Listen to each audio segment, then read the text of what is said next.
ஒரு ரூ. 50 உங்க வாழ்க்கைய மாத்திருமா? அப்படின்னு கேட்டா, ஆமா மாத்திடும் அப்படிங்கிற ஒரு பதில திமுக அரசும், மாண்புமிகு முதலமைச்சர் திரு மு.க. ஸ்டாலின் அவர்களும் சொல்லியிருக்கிறாங்க.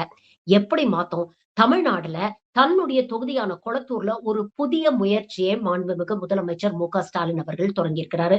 முதல்வர் படைப்பகம் அப்படின்னு ஒரு ஸ்டடி சென்டர் ஓப்பன் பண்ணியிருக்கிறாரு.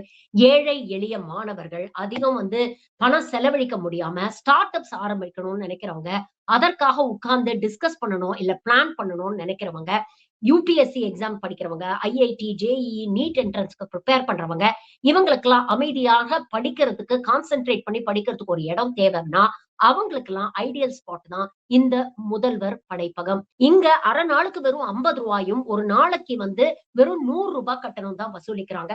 அங்க நீங்க எக்ஸாம்ஸ்க்கு பிரிப்பேர் பண்றீங்கன்னா, அதுக்கு தேவையான ஸ்டடி மெட்டீரியல்ஸ் எல்லாம் ஸ்டாக் பண்ணி வச்சிருக்காங்க.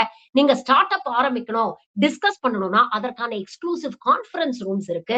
கம்ப்ளீட்டா சென்ட்ரலைஸ் ஏசி பண்ணி, நல்ல கிளீன் ட்ரிங்கிங் வாட்டர், டாய்லெட் ஃபெசிலிட்டீஸோட எல்லாத்தையும் ஏற்படுத்தி குடுத்திருக்கிறாரு மாண்புமிகு முதலமைச்சர். இதே நீங்க ஒரு பிரைவேட் ஸ்டடி சென்டருக்கு போகணும் அப்படின்னா, மாசம் ரூ. 4000லேருந்து ரூ. 5000 வரைக்கும் செலவழிக்க வேண்டி வரும். ஆனா இங்க மந்த்லி ஸ்கீம்ல ஜாயின் பண்ணீங்கன்னா, வெறும் ரூ. 750லேருந்து ரூ. 1000க்குள்ள எல்லா செலவுகளையும் கட்டுப்படுத்த முடியும். இளைய தலைமுறைக்கு இப்படிப்பட்ட ஒரு ஆப்பர்ச்சுனிட்டிய மாண்புமிகு முதலமைச்சர் திரு மு.க. ஸ்டாலின் அவர்கள் புரொவைட் பண்ணியிருக்கிறாரு.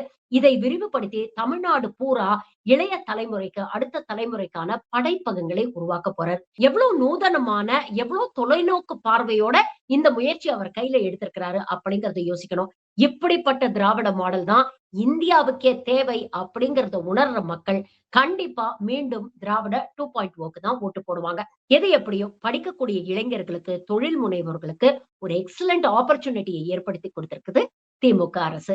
வாழ்த்துக்கள்.